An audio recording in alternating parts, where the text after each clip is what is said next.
So hello 12th class students. हमारा आज का टॉपिक है कि यूनिट सेल क्या होता है और क्रिस्टल लैटिस क्या होता है। तो सबसे पहले मैं सिंपल लैंग्वेज में आपको ये समझा दूं कि क्रिस्टल लैटिस और यूनिट सेल में क्या फर्क होता है। देखो, हम शुरू से ये पढ़ रहे हैं इस चैप्टर में कि सॉलिड जिन पार्टिकल से बनता है उन पार्टिकल्स को हम बोलते हैं कॉन्स्टिट्यूएंट पार्टिकल्स। ठीक है, अब जब वो constituent particles three dimensional space में अरेंज हो जाएंगे, तो वो जो एक स्ट्रक्चर बनेगा उसको हम बोलते हैं क्रिस्टल लैटिस और स्पेस लैटिस। क्या बोलते हैं? क्रिस्टल लैटिस और स्पेस लैटिस भी बोल सकते हैं। तो मैं फिर से बात कर रहा हूं, जब कॉन्स्टिट्यूएंट पार्टिकल्स को थ्री डायमेंशनल स्पेस में अरेंज कर दिया जाता है, उसके बाद जो स्ट्रक्चर हमारे पास बनता है उस स्ट्रक्चर को हम बोलते हैं क्रिस्टल लैटिस और स्पेस लैटिस। तो क्या होता है crystal lattice? The three dimensional arrangement of constituent particle are known as crystal lattice और स्पेस लैटिस। और उसी क्रिस्टल लैटिस का एक सबसे छोटा और कंप्लीट पोर्शन, सबसे स्मॉलेस्ट और कंप्लीट पोर्शन कहलाता है यूनिट सेल, और वो भी थ्री डायमेंशनल अरेंजमेंट होता है। तो रिपीट कर रहा हूं, मैं यहां पे लिख रहा हूं कि हमारे पास क्रिस्टल लैटिस क्या होता है, देखेंगे।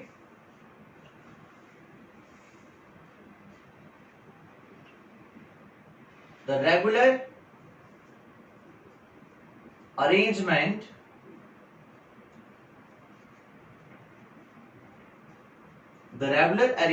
ऑफ constituent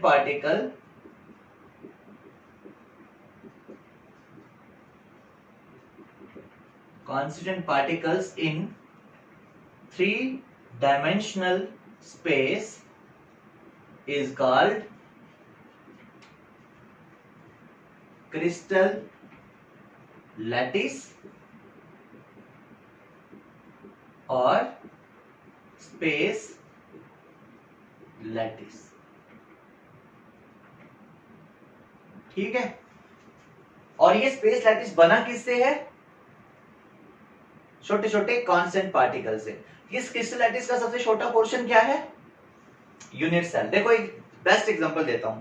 मेरे घर को अगर मैं क्रिस्टल लैटिस बोल दूं, स्पेस लैटिस बोल दूं, तो मैं बोलूंगा मेरा घर क्या है? Space lattice. तो उसका एक सिंगल रूम क्या है? वो भी तो कंप्लीट है, उसमें भी तो रह रहे हैं। एक सिंगल रूम क्या है? Unit cell. तो अगर हम रूम्स की काउंटिंग को बढ़ाते जाएं, 1 2 3 4 5 6 7 जितने भी रूम्स होंगे, तो वो पूरा घर बन गया। इसका मतलब ये है कि यूनिट सेल की रिपीटिशन अगर होती जाए बार बार, तो वो क्या बना देता है? Crystal lattice. Crystal cell lattice किससे बना है? यूनिट सेल से। यूनिट सेल जब वापस रिपीट होते जाते हैं, जुड़ते जाते हैं, तो क्या बनता है? क्रिस्टल लैटिस बनता है। तो यूनिट सेल क्या है, इसकी भी डेफिनेशन देख लीजिए। The smallest and complete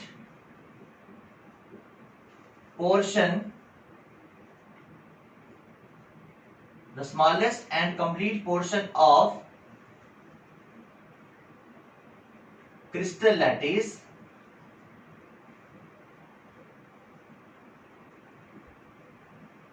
is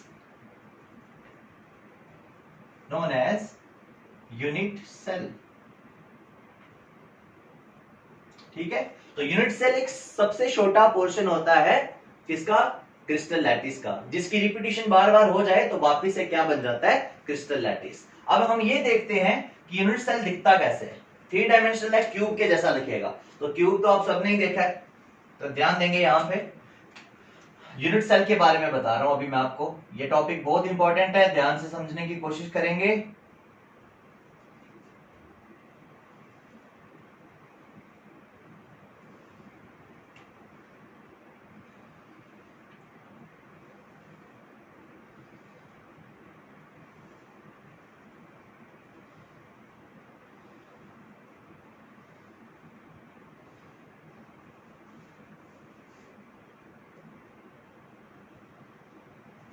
तो ये आपका यूनिट सेल है। इसमें कांस्टेंट पार्टिकल कहां कहां पे हो सकते हैं? फिलहाल ये इसके कॉर्नर्स हैं, याद रखेंगे। ये जो मैं बना रहा हूं ब्लैक, ये कॉर्नर्स हैं इसके।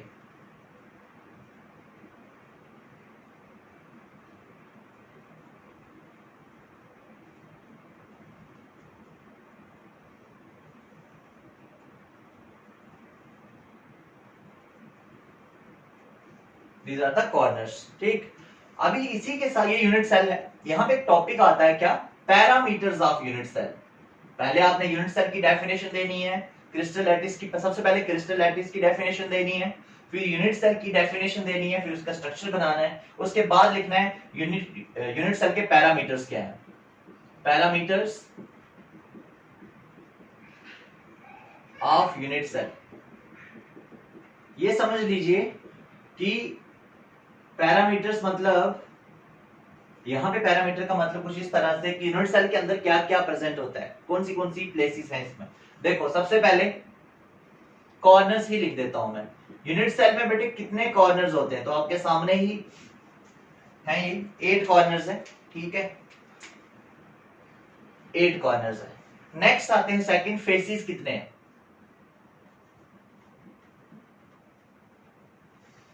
फेसेस कितने हैं, तो इस चीज को समझने के लिए हमारे पास एक कोई क्यूब होगा तो बहुत अच्छे से हम उसको समझ सकते हैं।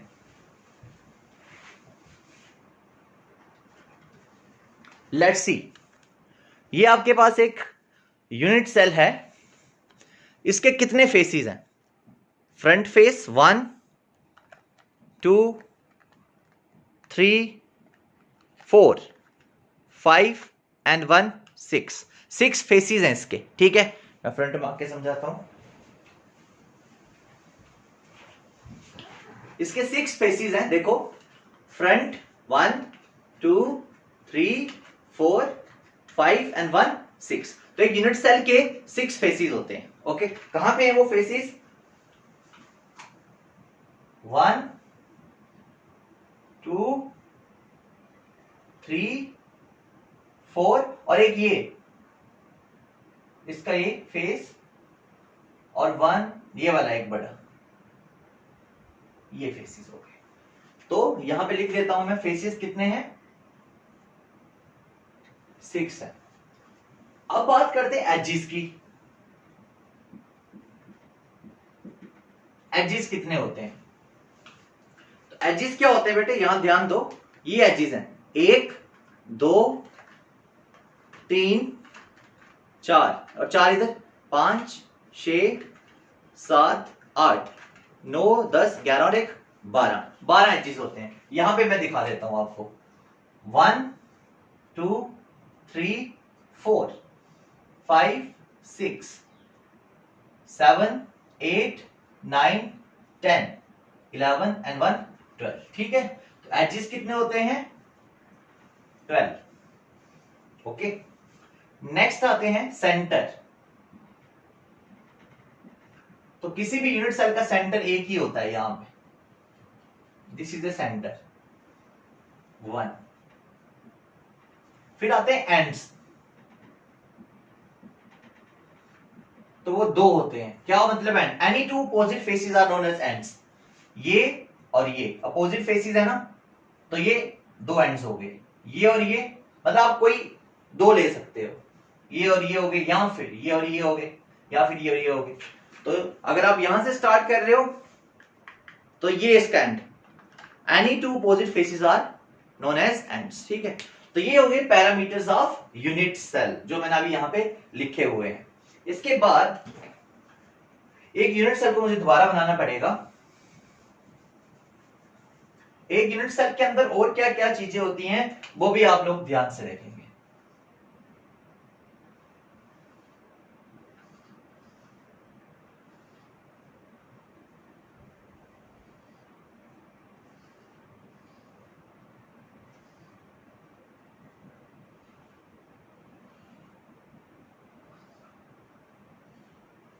यूनिट सेल है, ठीक, इसमें ये 3 डायमेंशनल स्पेस है, तो इसमें एक्स वाई जेड तीनों एक्सिस होंगी। एक एक्सिस बेटे ये है, एक ये एक्सिस है, और एक ये एक्सिस है। ठीक है, यहां से यहां पर एक एंगल है, एक एंगल यहां पे है, और एक एंगल यहां पे। ये एक्सिस के बीच के एंगल्स हैं, इनको बोला जाता है एक्सियल एंगल्स, और इनको डिनोट करते हैं हम अल्फा, बीटा और गामा के साथ। ये तीनों बराबर हो भी सकते हैं, नहीं भी हो सकते हैं। ठीक है, तो यहां पे एक और चीज नोट करेंगे आप, एक्सियल एंगल्स, ये भी पैरामीटर में लिखेंगे। एक्सियल एंगल्स कितने हैं, क्या है, alpha, beta and gamma. Next edge length,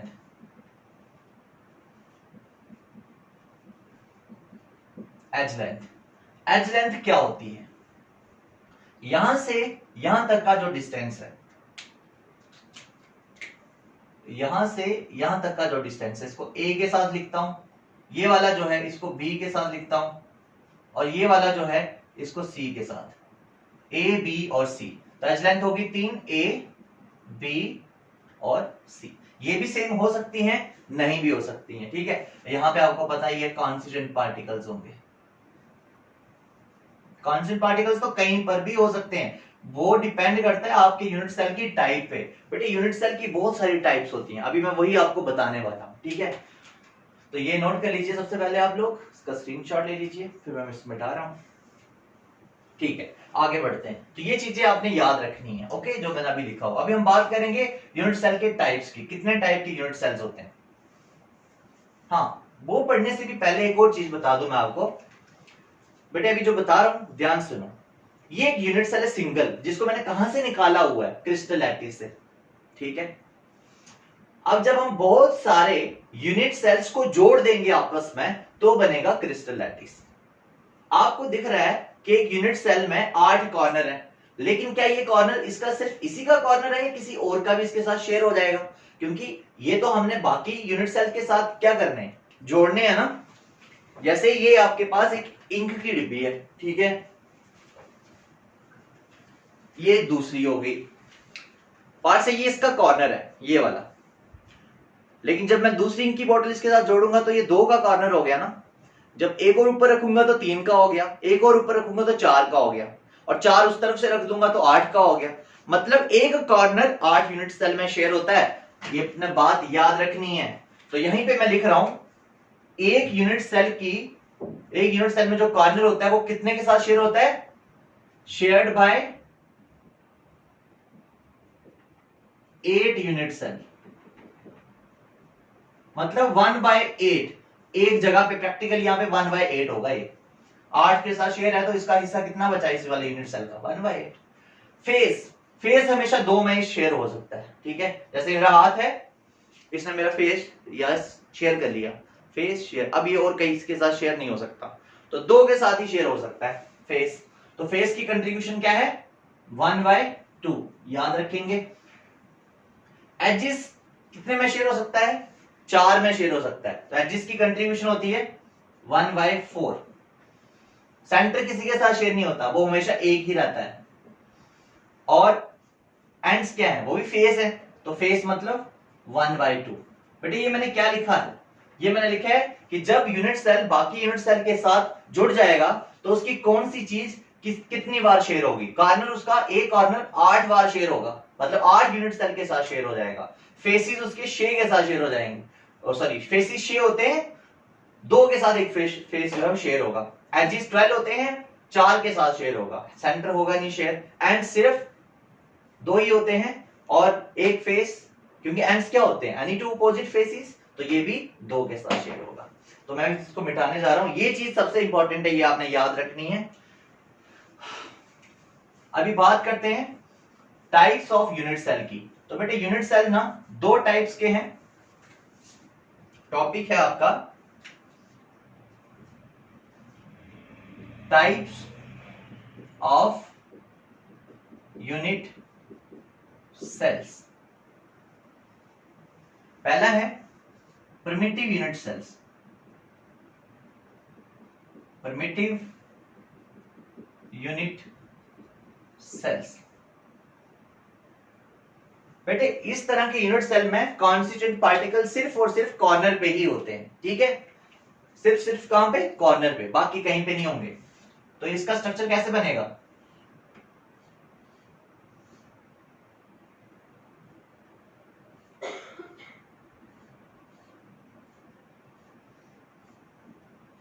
इसमें सिर्फ पार्टिकल कहां पे होंगे, कॉर्नर पे, और कहीं पर नहीं होंगे। ये पहली टाइप जिसको हम बोलते हैं primitive unit cell, simple unit cell. तो सिंपल यूनिट सेल में कॉन्स्टिट्यूएंट पार्टिकल सिर्फ और सिर्फ कहां पे होते हैं? कॉर्नर पे। कितने? 8? नहीं, 8 नहीं हो सकते, अभी बताया था, क्योंकि एक कॉर्नर 8 के साथ शेयर होता है। तो बताओ इस यूनिट सेल में कितने पार्टिकल्स हुए? तो हम लिखेंगे टोटल पार्टिकल्स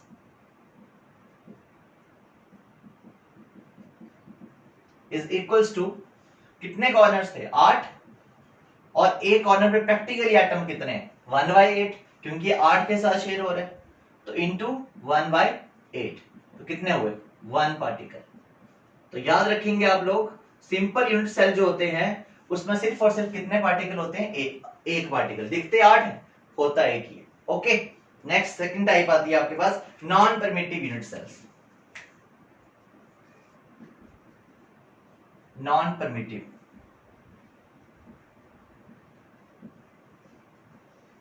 देखो नॉन परमिटिव की जितनी भी टाइप्स होंगी ना, नॉन परमिटिव की जितनी भी टाइप्स होंगी उसमें हर किसी में कॉर्नर पे पार्टिकल होंगे ही होंगे, और कॉर्नर के साथ और कहां पर होंगे वो उसका नाम बताएगा। ठीक है, जैसे मैं बोल रहा हूं, पहला face centred unit cell. Face centred unit cell, तो देखो इसका डायग्राम कैसे बनेगा।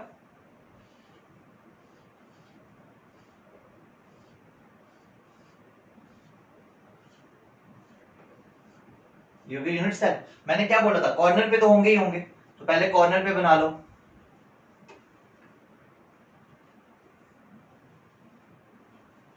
ये हो गए कॉर्नर पे, ठीक है। और कहां पे होंगे इसका नाम बताया, फेस सेंटर। हर फेस के सेंटर में 6 फेसेस होते हैं ना, तो हर फेस के सेंटर में बना दो 1 2 3 4 5 और एक 6। अब जो फेस सेंटर यूनिट सेल होता है उसमें टोटल पार्टिकल्स कितने होते हैं? चलो कैलकुलेट करते हैं। टोटल पार्टिकल्स, पहले कॉर्नर पे देखते हैं, पहले लिखते हैं एट कॉर्नर। अभी सिखाया था कॉर्नर पे कैसे निकालते हैं। टोटल कितने होते हैं? 8, बट प्रैक्टिकली आइटम कितने हैं? 1/8, तो कॉर्नर पे कितने हो गए? 1। अब क्या बचा? फेस का सेंटर, तो एट फेसिस कितने फेस होते हैं? टोटल 6, और कंट्रीब्यूशन क्या होती है? 1/2, तो इंटू 1/2, तो इक्वल्स टू 3। तो टोटल पार्टिकल कितने हो गए? Total particle equals to 4। तो याद रखेंगे, जो फेस सेंटर्ड यूनिट सेल होता है उसमें टोटल पार्टिकल्स कितने होते हैं? 4 होते हैं। ठीक,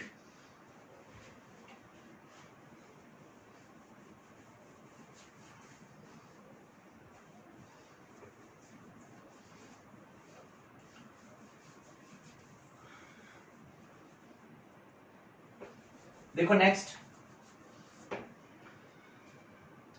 body centred unit cell. Body centred unit cell, BCC. Body centred, तो बॉडी सेंटर में कहां कहां पर पार्टिकल्स होंगे?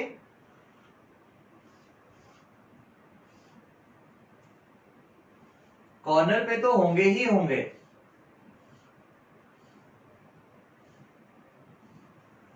कॉर्नर पे तो पार्टिकल होने ही हैं, बट कॉर्नर के साथ और कहां पर होंगे? क्या है नाम? बॉडी का सेंटर। तो बॉडी का सेंटर कहां पर होता है? ये, ठीक है, ये हो गया बॉडी सेंटर। तो इसमें कितने पार्टिकल होंगे टोटल? टोटल कितने होंगे? पहले एट कॉर्नर, कॉर्नर पे देख लो 1/8 into 8 equals to 1, and at centre, body के सेंटर में कितने होंगे? 1 होता है, वो किसी का शेयर ही नहीं होता। तो टोटल पार्टिकल कितने हो गए? 2 हो गए टोटल पार्टिकल। ठीक है, 1 + 1 2 पार्टिकल्स हो गए। फोर्थ टाइप भी है इसमें, हमने अभी तक एक पढ़ी फेस सेंटर्ड, एक पढ़ी बॉडी। अब edge centred, edge centred unit cell. तो एज सेंटर्ड में क्या होगा? जैसे कि आपको पता ही है,